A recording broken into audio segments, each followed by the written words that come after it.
पाछू देखो नकली पंडित बन के गांव में व्यास की सीट पे बैठा है। देख ले उसका चेहरा लिया, ये देखा, देखो जी ये तिवारी आएंगे मनु के बन के, और ये चमार है और यहाँ कर रहा हूँ भागवत।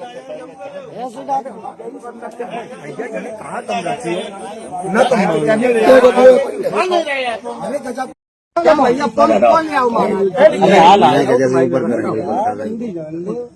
याद रहे वो चाहिए कि ब्राह्मणन के गांव में आए कि तुमने मतलब जो करो जो तुम्हारी बाकी सजा है। मित्रों नमस्कार।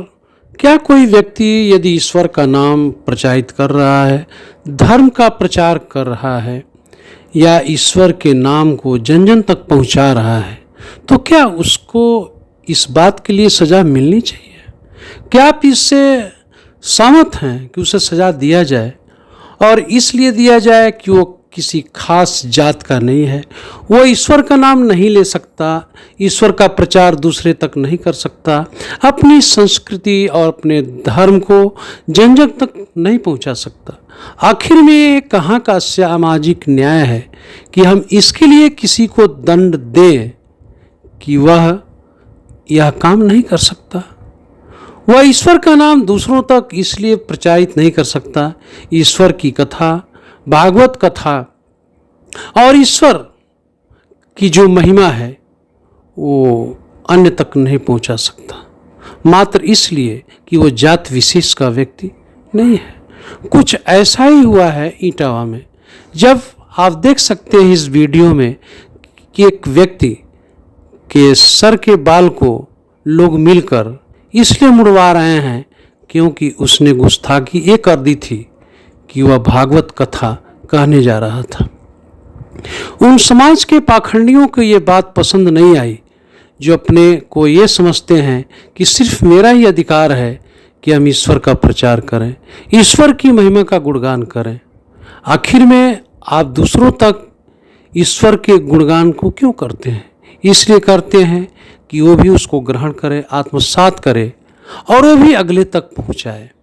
यदि इतनी संकीर्णता होगी किसी संप्रदाय में, किसी धर्म में, और किसी ईश्वर का जो महिमा है वो एक सीमित दायरे में बांध दिया जाएगा, तो फिर कैसे होगा भारतीय संस्कृति का प्रचार प्रसार और ईश्वर के उन गुणों का प्रचार जो उन्होंने मानवता के लिए स्थापित किया था? क्या इसे संकीर्ण भाव तक, कुछ लोगों तक सीमित कर देना चाहिए? शायद ये हिंदुस्तान में पहली बार देखने को नहीं मिल रहा है।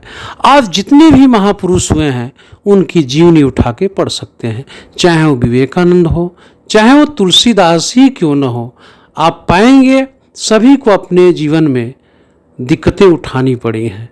जब भी कोई व्यक्ति नया काम शुरू करता है तो उसका प्रतिरोध होता है, उसका विरोध होता है, उसे दबाने और कुचलने की कोशिश की जाती है और अंततः उसे स्वीकार कर लिया जाता है। लेकिन आखिर इस लोकतंत्र में जब सबके लिए नियम कानून बने हैं और सभी बराबर हैं, तो इस दौर में इस तरह की करतूत तो कतई सामाजिक रूप से स्वीकार्य नहीं होनी चाहिए कि हम कुछ पाखंडियों को विशेषाधिकार दे दें कि केवल ईश्वर का गुणगान वही कर सकते हैं।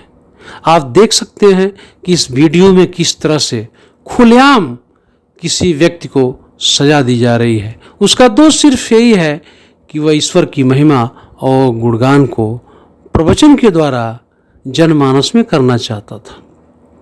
क्या इससे आप सहमत हैं कि जो देश आज़ाद है, जहाँ लोकतंत्र हो और ऐसे में कुछ मुट्ठी भर लोग इस तरह की करतूत करें और मानवाधिकार का उल्लंघन करें, क्या इसे आप स्वीकार करेंगे?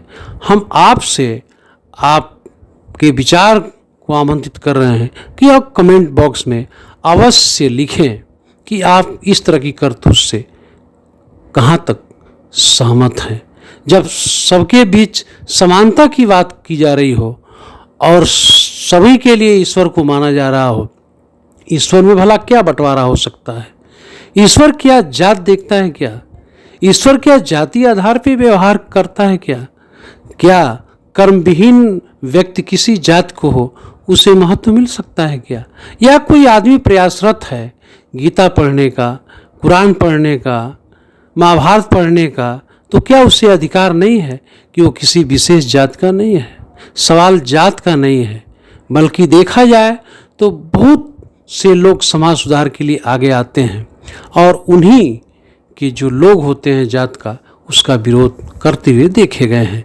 इतिहास के पन्ने जब आप पलटेंगे महापुरुषों के, तो आप पाएंगे कि रविदास को, कबीर को, तुलसीदास को, विवेकानंद को, यहाँ तक कि लोगों ने ईश्वर को भी नहीं छोड़ा।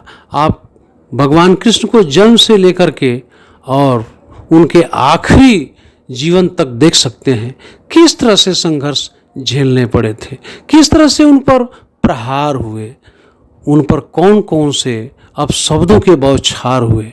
आप सभी इससे छिपा नहीं है। जब भी आप लोग कल्याण, मानवता के लिए, ईश्वर के लिए, समाज के लिए और समाज के आखिरी व्यक्ति के लिए कदम बढ़ाते हैं कुछ करने के लिए, तो ये पाखंडियों को रास नहीं आता है। वो निश्चित तौर पे आगे आते हैं और दमन करने की पूरी कोशिश करते हैं। हिम्मत रखने वाला व्यक्ति अपने दिमाग को, अपने मस्तिष्क को वैज्ञानिक बनाता है, झुकता नहीं है, बल्कि वो खरा उतरने की कोशिश करता है। उसे कितना भी कुचलने की कोशिश की जाए, उसका आत्मविश्वास बढ़ता जाता है। मीराबाई को जहर दे दिया गया था, किसी से छिपा नहीं है। जब भी आप ईश्वर और देश के लिए, किसी व्यक्ति के लिए कुछ करने के लिए आगे बढ़ेंगे, तो आपको इन चीज़ों से सामना करना पड़ेगा। फिर जगाइए वैज्ञानिक विचार और आगे बढ़िए। फिर मिलेंगे। पाछू जगह वो नकली पंडित बन के गांव में व्यास की सीट पे बैठा है। देख ले उसका चेहरा, दलिया ये दिखा, देखो जी, ये तिवारी आएंगे मनु के बन के, और ये चमार है और यहाँ कर रहा हूँ भागवत।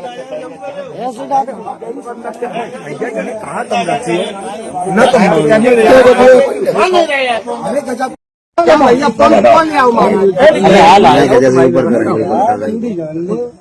याद रहे वो चाहिए कि ब्राह्मणन के गांव में आके तुमने मतलब जो करो जो तुम्हारी बाकी सजा है, तुम जिंदगी में तुम्हें ऐसा करबो नहीं चाहिए तो जो तुमने करो। बड़ी वाली भाई लेने पे भाई उतनी ले रहे बाबा